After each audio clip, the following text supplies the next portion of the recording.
The door didn't slam. It clicked shut with the soft finality of a coffin lid closing. And in that moment, a 72-year-old woman named Adimni stood on the red earth of Ibadan with nothing but a raffia basket and a secret that would change everything. What her son didn't know as he watched her walk away was that inside her worn leather pouch lay the power to buy his entire neighborhood. What he couldn't imagine was that the mother he had just thrown away like spoiled fruit would soon become the most talked about woman in all the city. This is a story that will make you question everything you think you know about wealth, worth, and the unbreakable bonds between mother and child. In the sprawling city of Ibadan, there lived a woman named Aduni. Her name meant sweet to have, and for 72 seasons she had been exactly that to all who knew her. Her skin, dark as the richest soil after the rains, bore the gentle lines of countless smiles and the map of years spent in service to others.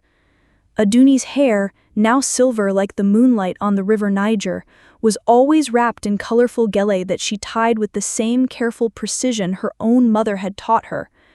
Her hands, though weathered by decades of labor, moved with the grace of one who had learned that work itself could be a form of prayer.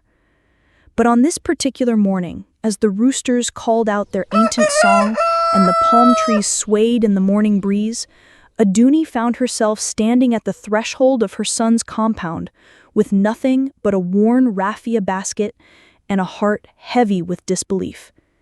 Her son, Kunle, stood before her with arms crossed like the wooden doors of a closed granary. Her wife, Fumi, leaned against the mud brick wall of their modest home, her wrapper tied tight around her waist, her eyes avoiding Aduni's gaze like a child caught stealing palm fruits.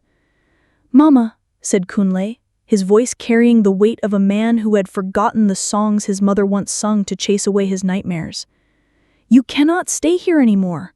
The harvest has been poor, the children need school fees, and the landlord demands his rent. We cannot carry you too." The words fell between them like stones into still water, creating ripples that seemed to spread into the very foundations of their family. Aduni looked at her son, this man she had carried in her womb, whose first cries she had soothed, whose fever she had broken with cool cloths and endless prayers, and she saw a stranger. "But my son," she whispered, her voice soft as the flutter of butterfly wings, "I have nowhere to go." Fumi shifted uncomfortably and finally spoke. "Mama, we have talked about this. You lost your job at the market. You bring nothing to this house now. We have our own burdens." Aduni's heart broke, not with the sharp crack of a breaking calabash, but with the slow, grinding sound of grain being crushed between millstones. She had raised Kunle alone after his father died in the construction of the new bridge over the Ogun River. She had sold her gold bangles, her mother's precious beads, and even her wedding wrapper to buy him books. She had gone hungry so he could eat, had walked barefoot so he could wear shoes to school. She remembered the nights she had sat by lamplight, sewing clothes for the market women to earn enough for his school fees. She remembered the morning she had woken before dawn to prepare his favorite meal, yam porridge with palm oil and dried fish, before he left for his examinations. Now, as she stood in the courtyard where she had once taught him to count cowrie shells and recite the praise names of their ancestors, she felt the weight of profound abandonment. But in her heart, where the wisdom of generations lived, she knew that this moment, painful as it was, would teach them both something important about the nature of love and the strength of the human spirit. What Kunle did not know, what no one in their neighborhood of small compounds and shared communal spaces knew, was that tucked inside Aduni's worn leather pouch, the same one her grandmother had given her mother and her mother had given her, was a small bundle wrapped in kente cloth. Inside that bundle was a bank book showing a balance that would have made the Oba of their town nod with respect. Aduni had not lost her job at the market. She had chosen to leave. For months, her back had been crying out like an old tree in a storm, and the doctor at the government hospital had warned her that continuing to carry heavy baskets of yams and plantains could damage her spine permanently. So, after years of arranging her colorful display of vegetables and calling out prices in the sing-song voice that had made her famous among the market women, she had quietly stepped away. The other traders had begged her to stay. "Mama Aduni," they had said, "your hands bring prosperity to our stalls. Your wisdom settles our disputes. How can we manage without you?" But Aduni had smiled, touched each of their faces with the tenderness of a mother, and said simply, "The palm tree knows when it is time to bend, lest it break in the storm." What no one knew was the story of the land, a story that began 3 decades earlier when the gods had tested her with the greatest loss a woman can know. When Kunle's father, Adebayo, had died in that construction accident, the insurance company had sent a modest settlement, but tucked into the back of the envelope, forgotten by bureaucrats and overlooked by everyone else, was a deed to 40 acres of land in the remote Osun forest. The land had been owned by Adebayo's great-uncle, a man who had lived as a hermit, speaking only to the trees and the birds. When he died, the land had passed through various hands until it came to rest with Adebayo's family. Everyone said it was worthless. No access road, no borehole, no electricity. "Sell it quickly," the neighbors had advised. "Take what little money you can get." But Aduni had listened to the voice of her ancestors, the same voice that had guided her people through droughts and famines, through wars and celebrations. That voice whispered, "Hold on. What seems worthless today may feed your children tomorrow." So every year, even when she had to choose between buying meat for dinner or paying the land taxes, Aduni had found a way to keep that deed. She had scrubbed floors, washed clothes, and sold her famous bean cakes in the market to earn the money. Her neighbors thought she was foolish. "Mama Aduni," they would say, "you are holding on to dust while your stomach growls." But Aduni would smile and reply, "The seed that waits in the dry season will sprout when the rains come." Last dry season, a man in a pressed white shirt and shiny shoes came to the market. He represented a company that built places where the sun's power could be captured and turned into light for cities. They needed that specific stretch of land in the Osun forest, her land, for their work. The man made an offer that made Aduni's heart race like a young girl on her wedding day. But she asked only one question: "Can this remain between us and the ancestors?" 3 weeks later, the money, more than 800 million naira, was quietly transferred into an account managed by a trust in her husband's name. To the world, she remained simply Mama Aduni, the woman who sold the sweetest oranges and gave the fairest prices, who settled disputes with the wisdom of a village elder, and who never forgot a customer's name. But now she had choices. That night, as the moon cast its silver light through the palm fronds and the night sounds of the city created their familiar symphony, Aduni did not go to any of the hotels along the main road. Instead, she walked slowly through the narrow streets to a place she had heard about but never seen, a shelter for women who had nowhere else to go. The building was simple, made of concrete blocks painted yellow like the sun, with a small courtyard where women sat on mats, sharing stories and meals. The woman who greeted her, Sister Folake, had eyes that held the same gentle strength Aduni recognized in herself. "Mama, you are welcome here," Sister Folake said, taking Aduni's basket without question. "We have food, we have space, and we have ears to listen." Aduni spent the night sitting in a circle with women whose stories were written in the lines of their faces. There was Mama Kemi, whose children had scattered like seeds on the wind after her husband's death. There was young Basola, who ran from a marriage that had turned her body into a map of bruises. There was old Mama Tayo, whose own daughter had accused her of witchcraft when the rains failed. Each woman's story was different, but the thread that connected them all was the same. They had all discovered that love, when it becomes conditional, can cut deeper than any knife, but they had also discovered something else, that in the company of other wounded hearts, healing could begin. As they shared bowls of rice and stew, As they plaited each other's hair and sang old songs their mothers had taught them, Aduni felt something she had not felt in years. She felt seen, not as someone's mother, not as someone's employee, not as someone's burden, but as herself, a woman with her own dreams, her own wisdom, her own worth. "My daughter," she said to Basola, whose head rested on her shoulder, "remember that the tree that stands alone in the storm may fall, but the forest protects each tree within it." The next morning, Aduni walked through the old part of the city until she found what she was looking for, a small house with peeling paint and a courtyard overgrown with weeds. The landlord, eager to sell, asked few questions about the woman with the gentle smile who paid in cash. Working through a legal firm that asked no questions and kept all transactions private, Aduni began to transform the house. She hired local artisans, the same ones who had carved the wooden doors for the Oba's palace, to create beautiful shutters and carved pillars. She brought in women from the market to plant gardens of tomatoes, peppers, and leafy vegetables. She installed solar panels that would capture the sun's power and turn it into light for those who needed it.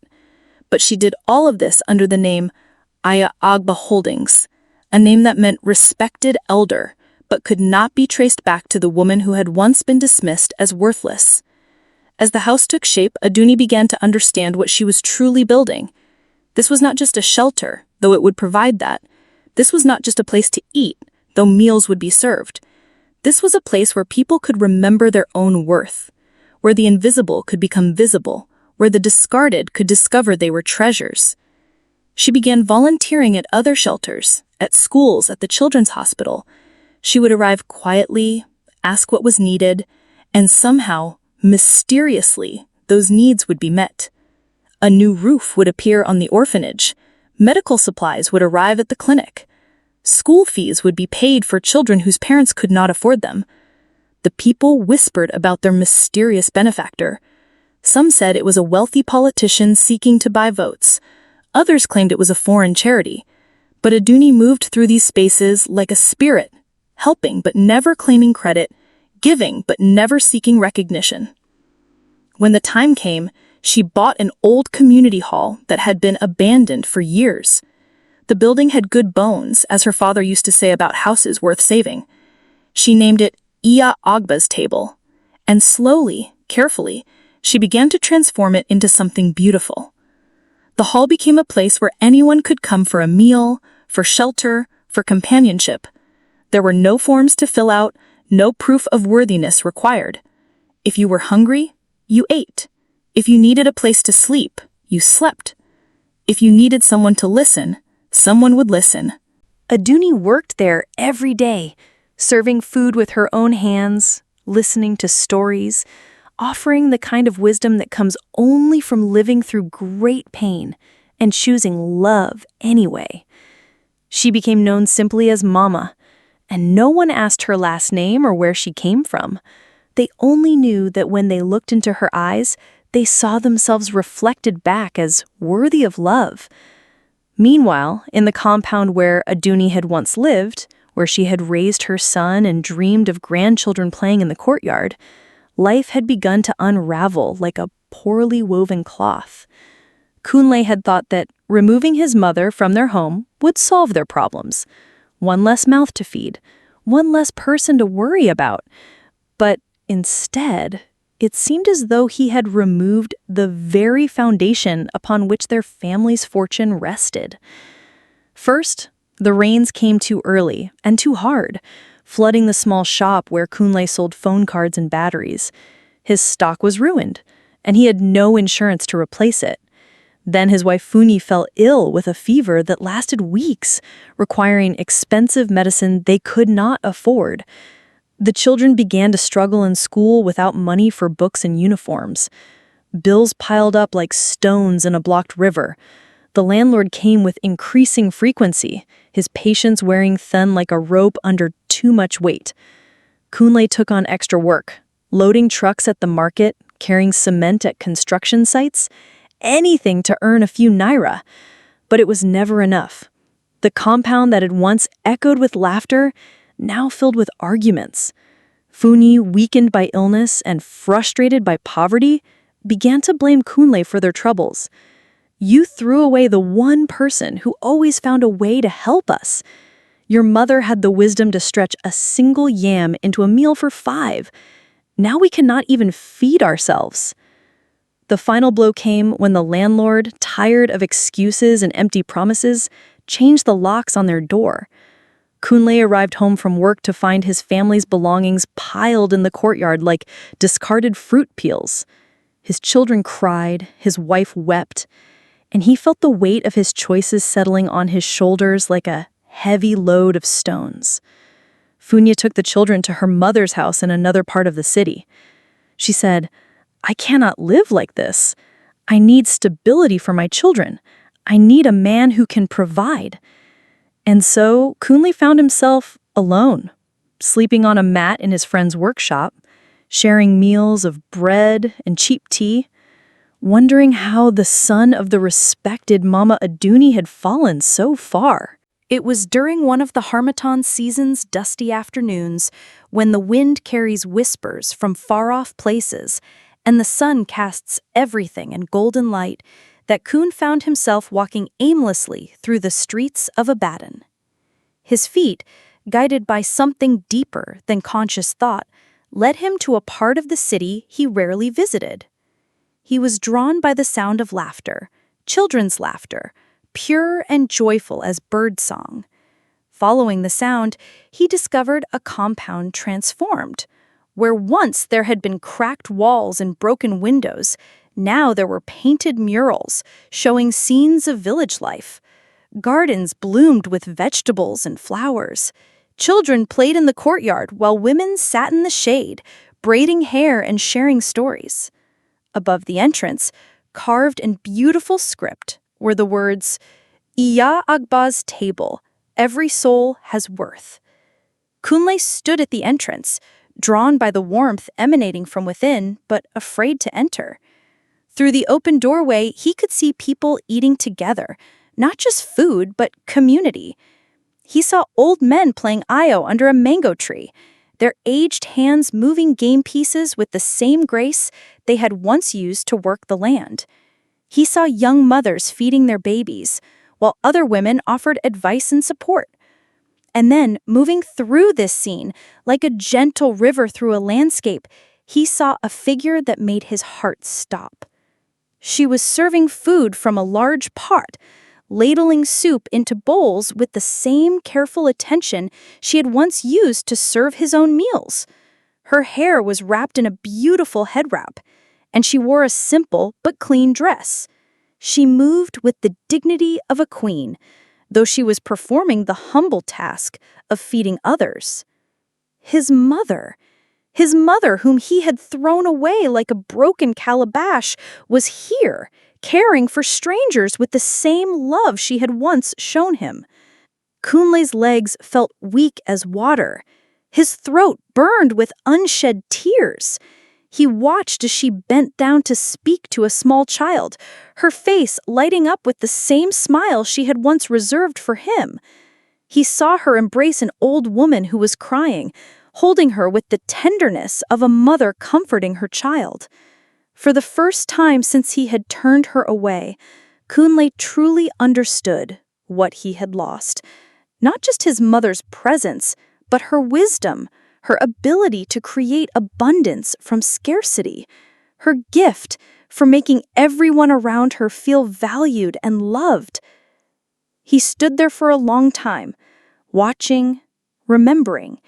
He remembered how she used to wake before dawn to prepare his favorite breakfast. He remembered how she would save the best pieces of meat for him while claiming she preferred the bones. He remembered how she would sit by his bedside when he was sick, singing old songs until he fell asleep. But mostly, he remembered the look in her eyes the day he had sent her away. Not anger, not hatred, but a deep sadness that seemed to acknowledge something broken that might never be repaired. Finally, when the sun had begun to set and the compound was growing quiet, Kunle found the courage to step inside. The moment Aduni saw her son, time seemed to stop, like a river suddenly frozen. Her hands, which had been clearing dishes from a table, became still. Her eyes, which had learned to see worth in every person who entered her doors, now looked upon the one person whose worth she had never questioned, even when he had questioned hers. Kunle stood in the doorway like a man afraid to enter a sacred space. His clothes were worn, his face thin from worry and poor eating. But it was his eyes that broke Aduni's heart. They held the same lost look she had seen in every person who had ever come to her table, seeking not just food, but the reassurance that they mattered. "Mama," he whispered, the word carrying the weight of all his regret, all his sorrow, all his desperate love. Aduni set down the dishes she had been holding and walked slowly toward her son.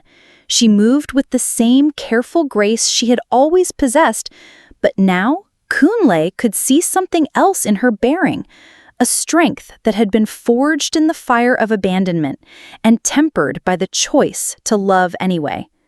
"My son," she said simply, her voice carrying no anger, no reproach, just the quiet acknowledgement of a truth they both understood. Kunle fell to his knees in the traditional way, his hands touching the ground before her feet. "Mama, I have nothing left. Funmi has taken the children. I lost the house. I have been sleeping on floors and eating scraps. I don't know what to do." Aduni looked down at her son, this man she had carried in her womb, whose first steps she had guided, whose dreams she had nurtured. She saw not the ungrateful son who had rejected her, but the lost child who had forgotten his way home. "Stand up, my son," she said gently, helping him to his feet. "Tell me, what do you see when you look around this place?" Kunle looked around the compound with new eyes.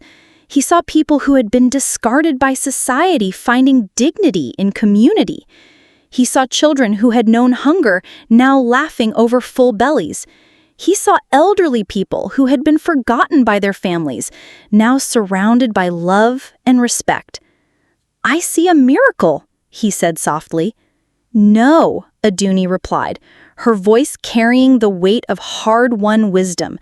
"You see what happens when we choose to build up rather than tear down, when we choose to include rather than exclude, when we choose love over fear."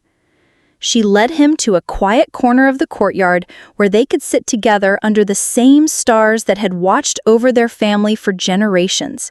In the traditional way, she offered him water to drink and food to eat before they spoke of serious matters.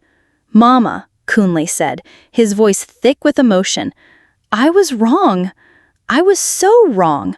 I thought that because you had no money, you had no value.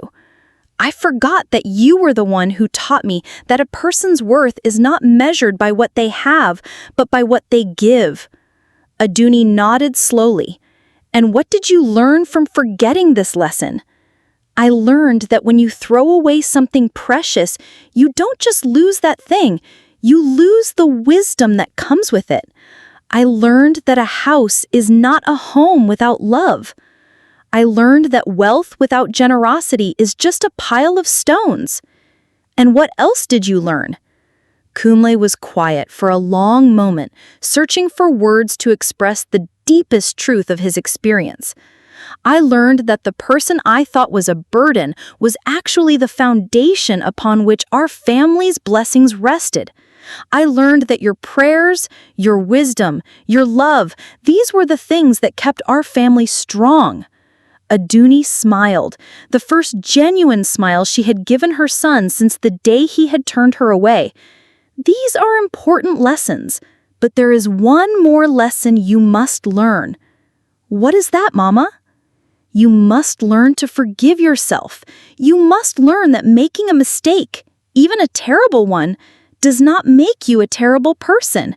You must learn that redemption is always possible for those who truly seek it."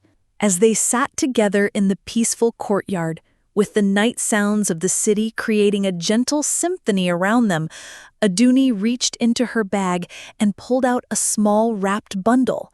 She placed it in Kunle's hands with the same care she had once used to place his newborn self in his father's arms. "Open it," she said softly. With trembling fingers, Kunle unwrapped the cloth to reveal the bank book, the land deed, and several legal documents. His eyes widened as he read the numbers, as he understood the magnitude of what his mother had kept hidden.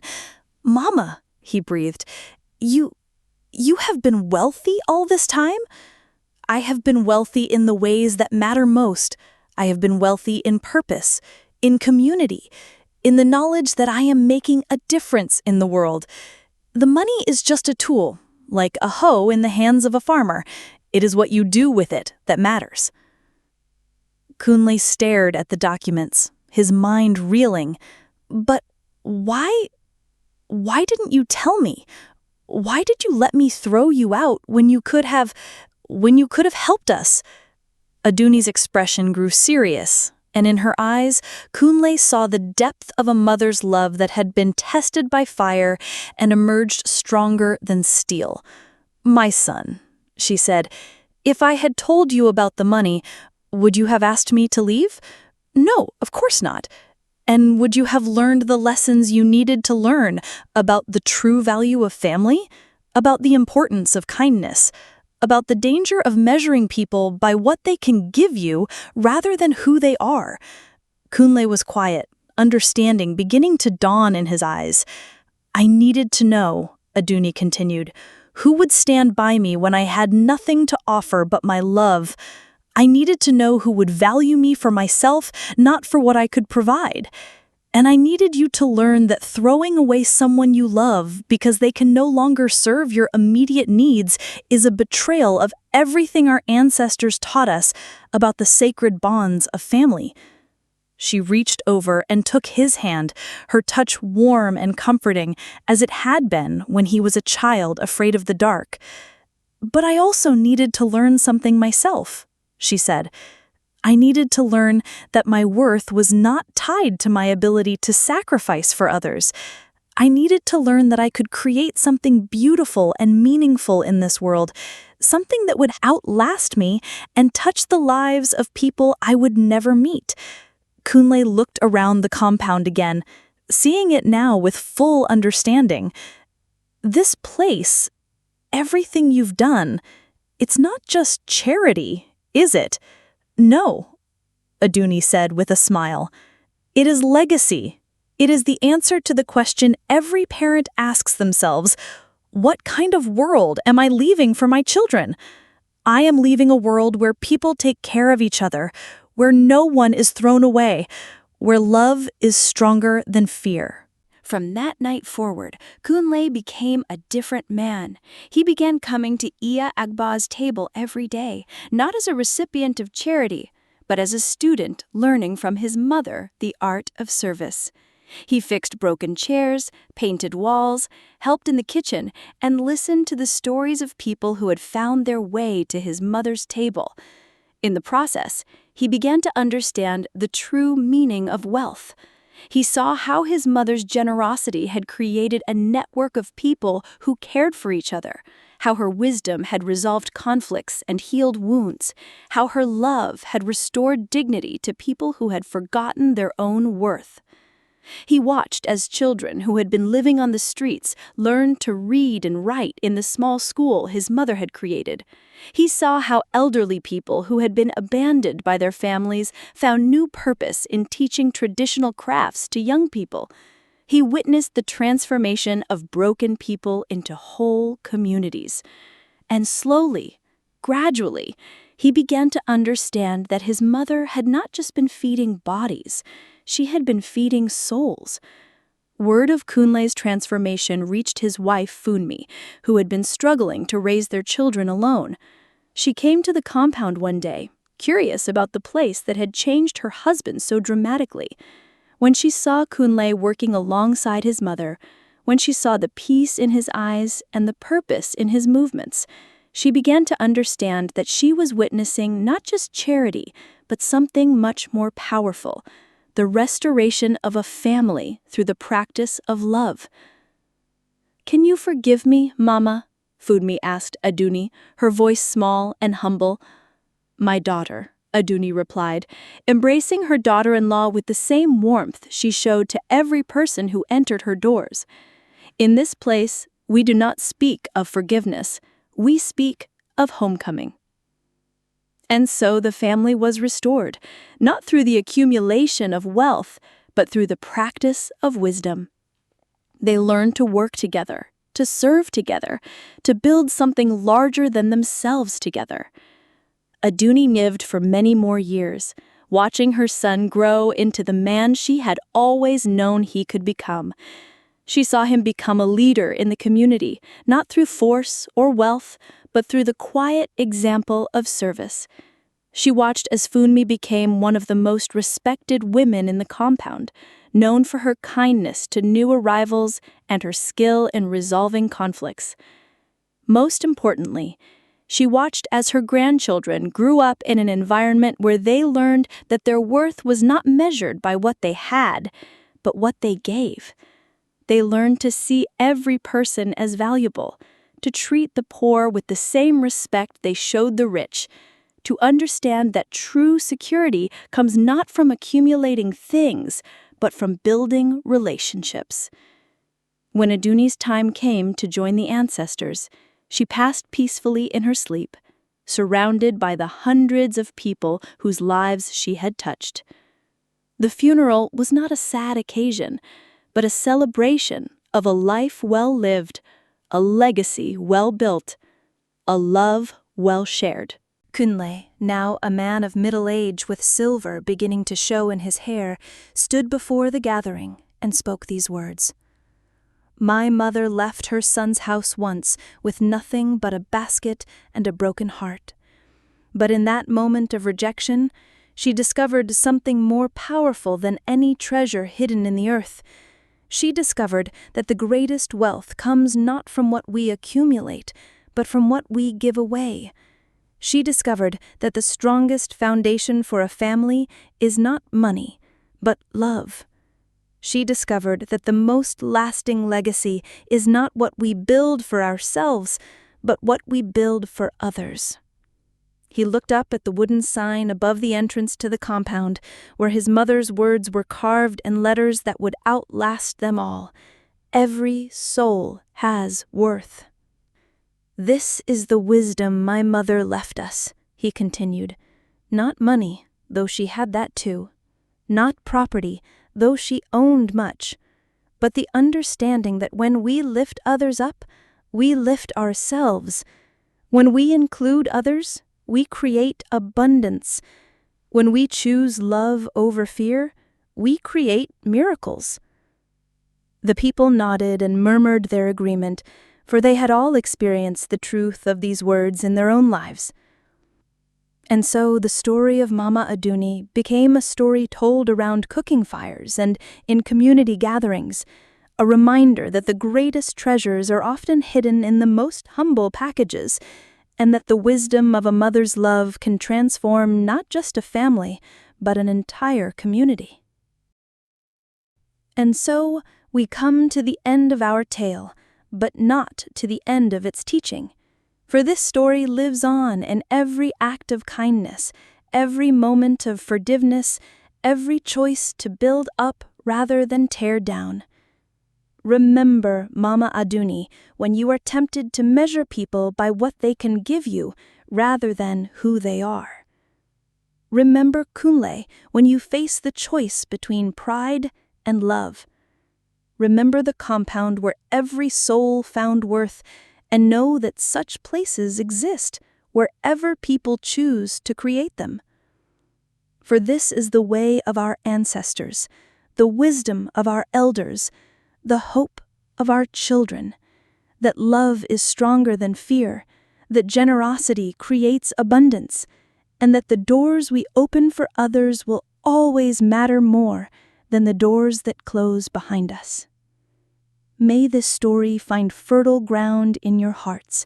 May it grow into actions that heal the world, and may it remind you always that every soul, including your own, has worth beyond measure. What did you learn from this story? Was there a moment that touched your heart? Share your thoughts. Your story might be the encouragement someone else needs to hear. Subscribe for more inspiring stories.